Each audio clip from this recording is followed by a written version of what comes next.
What is gospel reductionism? Hi, my name is Ted Rosenblatt, and I'm here with my father, Dr. Rod Rosenblatt. This is Talks with Dad Rod. Dad, we're seeing this sort of thing pop up more and more, and sometimes we'll go ahead and address this sort of thing. It's fairly timely. What is gospel reductionism? Well, the phrase was coined, I think, by Dr. Montgomery back when we had a fight in the Lutheran Church Missouri Synod over what the faculty was teaching at their St. Louis campus. And it was a fight over the inerrancy of the Bible. And what was being laid forth by the moderates, quote, was the really important thing is the gospel, not Scripture itself. And so Dr. Montgomery called that gospel reductionism, or the equivalent. In Scripture, you see no evidence whatever of a split between the gospel and Scripture itself. Luther one time said that Scripture is the swaddling cloths in which the Christ child is given to us. Its major function is to lay out the story of the rescue. That is, the prediction of the Christ coming, and then the record of the Christ having come. And it all centers in, that's the gospel, the great rescue by someone else of us sinners. But the swaddling cloths are Scripture. By the way, for this, go get the audio series Sensible Christianity by Dr. Montgomery. It's the best intro to apologetics you can get. But there you will find an argument for the gospel being true, as well as the Scriptures that bring the gospel to us being utterly true, start to finish. Jesus made heavy arguments to rest on individual words.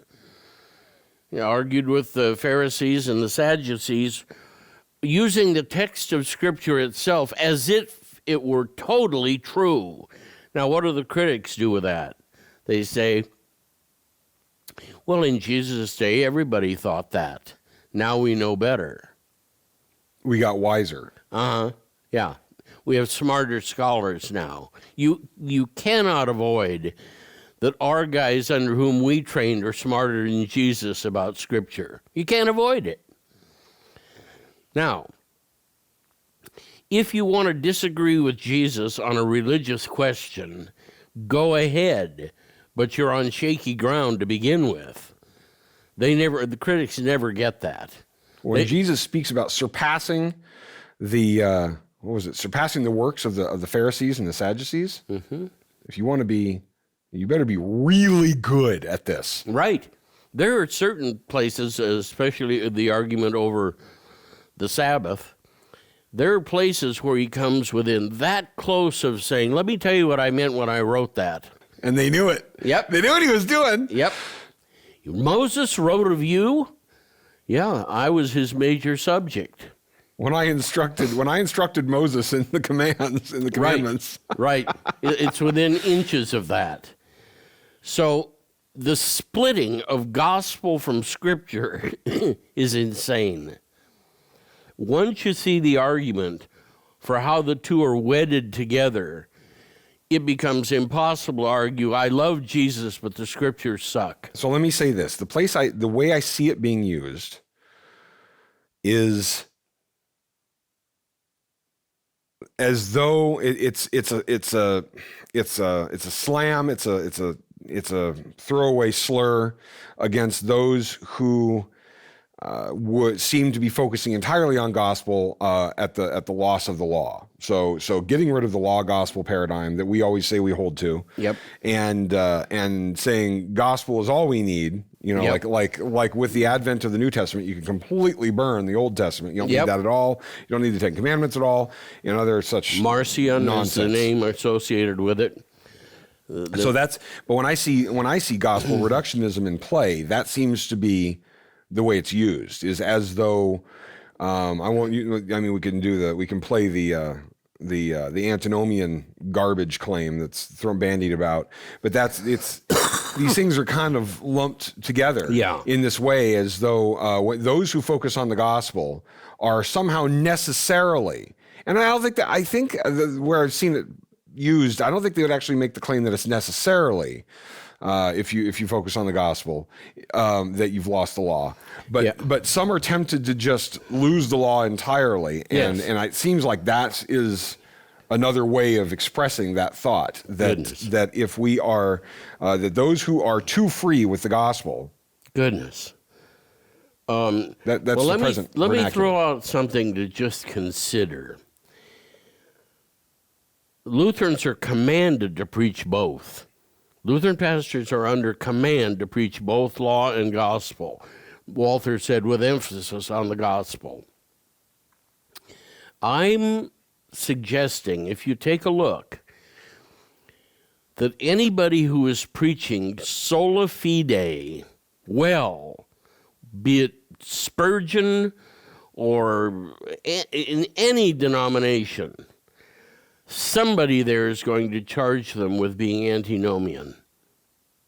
Did they teach you that at Springfield? No. I can't remember who you brought up as if you are preaching and delivering the gospel rightly, somebody is going to accuse you of this. It could be one of the profs said that.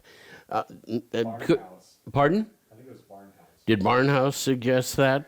Rick is saying Barnhouse. We don't have a mic on him right now. But anyway, that's not, what I'm saying there is not strange. It's that it goes up against everything in us wants to add to it, to complete it. You were saying that in our former episode before this. Everything in us objects that would lead to licentious chaos. And Paul argues the opposite. May it never be. Yeah, may it never be. Romans 6, he knows what his critic is going to say from what he wrote in the later part of 3 and 4 and 5. And Paul has never been to Rome, so he's writing to people he's never met. But he knows what his critic is going to say, so he introduces it. Shall we then live as if there is no law? May it never be, or God forbid. Which we hold to. The strongest thing to keep one from licentiousness is a preaching of both law and gospel, and doing it well. Don't worry so much about the moral aspect. Start with, is there anybody or anything that can save me, and how they do it?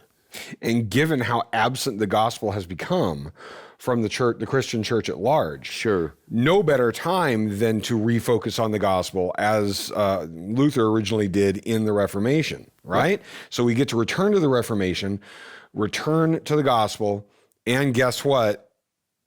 Same struggle Luther had. Sure. We're back in the same thing. If we're focusing on the gospel too much, we're getting the same old claims, which means we have good bedfellows. Yeah. Anyway, we're going to wrap it. We could do this. Boy, could we do this one all day. Anyway, we don't tend to do this as much, but the terms that are bandied about out there tend to sound like they've got weight. And I think at certain points, we just go ahead and talk about the history of those so everybody's kind of communicating in a knowledgeable way. Hope this has been helpful for you. Come visit us at 1517.org for more. And if you are interested and you like this content, please consider donating. We have a donate button on the top right of the website, and your funds are what make this sort of content possible. Visit us on Facebook, and we'll talk to you soon. Thank you for joining us on Talks with Dad Rod, part of the 1517 Podcast Network. This podcast and all 1517's content is made possible through financial support by listeners just like you. Please visit 1517.org for more, and please consider clicking on the donate button and making a recurring or one-time contribution to help us share this good news in a world which so desperately needs it.